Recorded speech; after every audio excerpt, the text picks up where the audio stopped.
I have a interesting question about tanking. Ooh.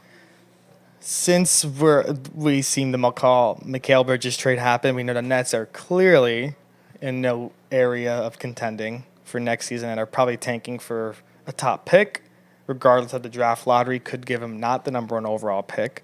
And we've seen tanking happening with Atlanta, the Wizards, of course Wemby with the Spurs. Should there be punishments which of course lower their odds in the lottery for the number one overall pick?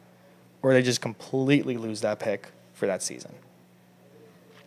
I'm going to let you start it off. It's a loaded question. Yeah, I'm going to let you start. I need to rest my voice for a bit. So, a part of the criteria I think that you said for understanding which teams are tanking is benching star players.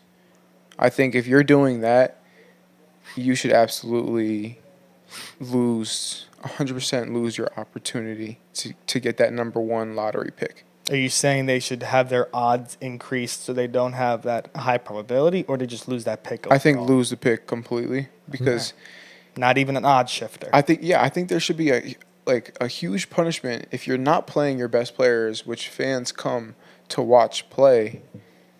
Then you should be punished, straight like that. Right. And if that's a way that would incentivize teams and coaches to put their best players in the game, then so be it. I think that's a good way to, Should they lose more than just that year's pick, including the No, future, or just that year? Just that 1 year. Just that 1 year. Okay. I think Just that should do keep enough. it fair. Yeah. Just for that year, because we don't know what the future holds after that season. Yeah, I've never been a fan of tanking. Never. Because, I know that the players on the team, they don't want to lose. Mm-hmm. They're still players. Obviously, the organization wants to do their best because they know they don't have an opportunity to win in the playoffs, whatever. They want to do their best to get that pick. Understandable. Completely understandable. But the players themselves, they want to win. You know what I'm saying? Like, they feel like they are good enough to win games. Yeah, and you know what I mean? You're also saying that the players that show up are not going there to lose. Exactly. So they're not showing up to Exactly. their job to lose. And now if the coach or the executives, the higher-ups of the team are basically giving up on the guys that they have on the team, that's just bad. It's distasteful to me. Like, to give up on the players that you have on your team, those players those players themselves individually, they feel like they're good enough. They're in the NBA. They feel they're good enough to compete, and you're giving up on them is distasteful to me. And not only that, like I said before, the fans and everything else that goes into that. So that's my view on that. Yeah. The short answer is yes, there already are punishments for doing those sort of activities. We know the Mavs got fined 2 years ago or 2 seasons ago when they got Kyrie. They had no hope of making the playoffs, and the pick was top 10 protected that they gave the Knicks. So they just completely tanked the last 5 games. Luka didn't play, and the Mavs got punished for it. Mm-hmm. But it's a soft punishment. What do they do? They fined them. Oh, yeah. Yeah, they didn't take the pick away or anything. They wound up getting Derek Lively out of that. Yeah. So, look, I mean, there's 2 kinds of tanking. There's 3, I'd say. There's the consistent way, there's the bad way, and there's the good way. And I'll give examples for each.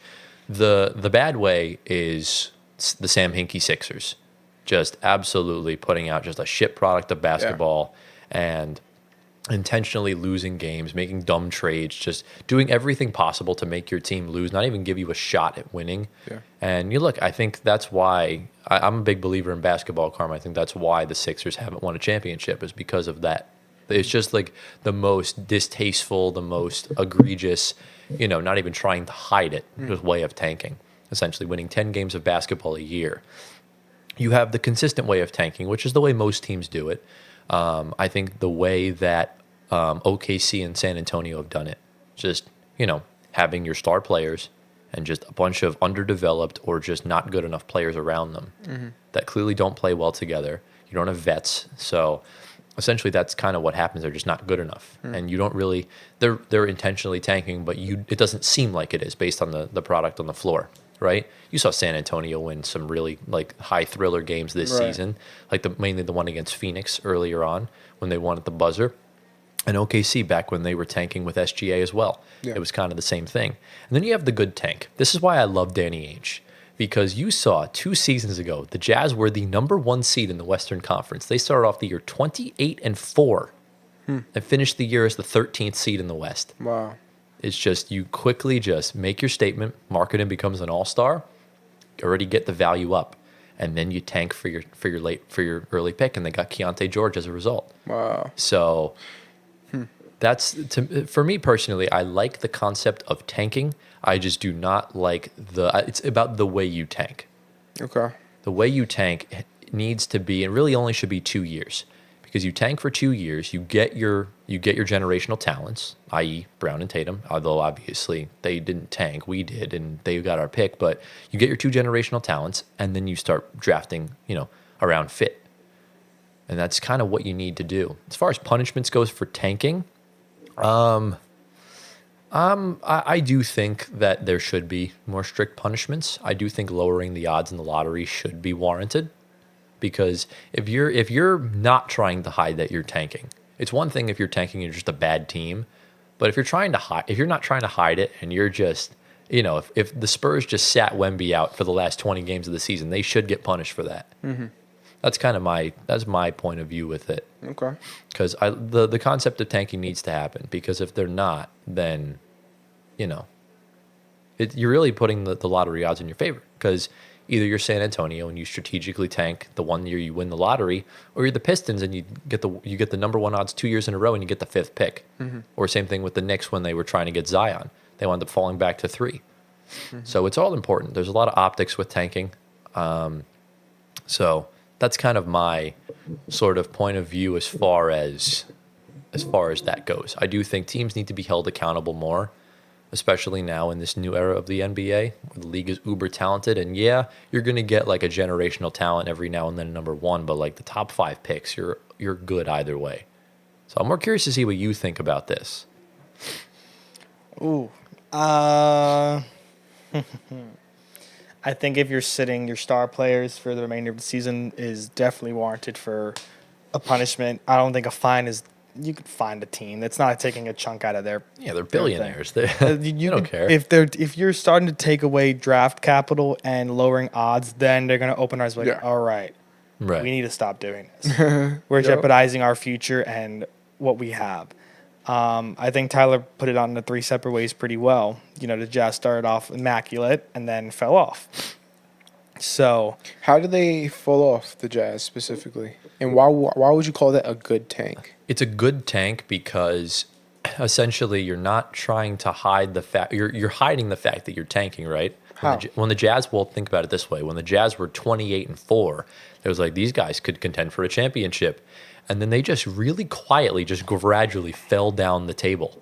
And You think they did that purposefully? Oh, absolutely, purposely. Danny Ainge always has a plan, and he's always playing the long game. And not only did you wind up getting your top 10 pick, you also got the value stupidly high for Lauri Markkanen that you're going to probably get a minimum of 6 picks back for him. Mm-hmm. And they just slowly fell off, and you just kind of look like, what happened to the Jazz? Like, you just that's the best way to tank. You have success, not just your bottom from the start. Right. And that can also have like the Rockets we saw 2 years ago had no vets. They had a lot of problems off the court, and it's not good for your future. Obviously, they managed to get a good coach in the end of it, but for a lot of teams, like with the Nets now, we really need to make sure this tank is the best way possible. Mm-hmm. Yeah. I mean, the Wizards and the Hawks. I mean, the Hawks were great. They just fell off so bad. You can't really call them tanking because their roster was so talented. Well, drafting also plays a big factor, right? Mm-hmm. If you're the Wizards and you're tanking, you don't draft Johnny Davis. Like, yes, that's where things come into really play. Like, I think Charlotte hit with Brandon Miller. Mm-hmm. Yep. I think, like I said, when you tank, you really need to maximize your tank. Yep. It's one thing to tank, but it's another thing to actually finish the job. Yeah. And that's drafting your guys. Yeah. You can't fumble your draft picks. You just simply can't. That's why Detroit's been so poor, because they've been still development rather than drafting around Cade. Yeah. Yeah. Yeah, I think Charlotte's a watch next year for tanking because obviously their roster is nowhere near with LaMelo competing. If they sit Brandon Miller for the rest of the year, that's going to be a punishment waiting for them, which I would hope. Same thing with Mark Williams, and then outside of those guys, you got nothing. Yeah. So we'll see, but if it's clear, blatant, and you're seeing just these guys they're putting out there, not even or two-way guys or 10-day contracts, there's got to be some investigating. But For sure. if they're still competing and putting out their guys and wanting to win towards the end of the season, then they'll be fine. Yeah. But if you're fidgeting around the rules, then you need to have some type of punishment that's not fine related. That's actually you're losing something of worth to your franchise for the off season. Right. Or just maybe giving some. I don't think they can make anything else more than for draft wise than odds shifting, or they lose that pick completely.